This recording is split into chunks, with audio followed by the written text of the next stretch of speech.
ಕಳೆದ 2 ವರ್ಷದಲ್ಲಿ ಕೇಂದ್ರ ಸರ್ಕಾರ ಅನೇಕ ಅನ್ಯಾಯಗಳನ್ನು ಮಾಡ್ತು. ನಮ್ಮ ಪಾಲು ಸಂವಿಧಾನಬದ್ಧವಾಗಿ ನಮಗೆ ನ್ಯಾಯವಾಗಿ ಸಿಗಬೇಕಾದಂತ ಪಾಲನ್ನ ಬರದೇ ರೀತಿ ನೋಡ್ಕೊಳ್ತಕ್ಕಂಥ ಕೆಲಸವನ್ನ ಮಾಡಿದ್ರು. ನಮ್ಮ ಪಾಲನ್ನು ಕೊಡಲಿಲ್ಲ.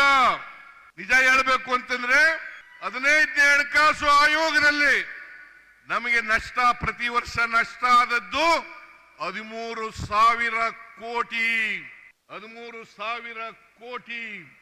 ನಾವು ಪ್ರತಿ ವರ್ಷ ಕರ್ನಾಟಕದಿಂದ ಪ್ರತಿ ವರ್ಷ 4.5 ಲಕ್ಷ ಕೋಟಿ ರೂಪಾಯಿಗಳನ್ನು ಕಟ್ಟುತ್ತೇವೆ.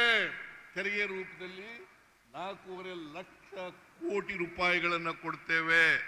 ನಮಗೆ ವಾಪಸ್ ಬರ್ತಕ್ಕಂಥದ್ದು ಬರೀ 65,000 ಕೋಟಿ.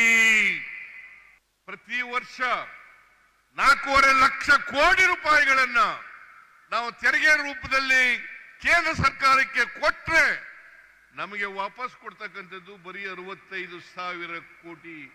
ಅಂದ್ರೆ ಸುಮಾರು 14ರಿಂದ 15 ಪೈಸೆ.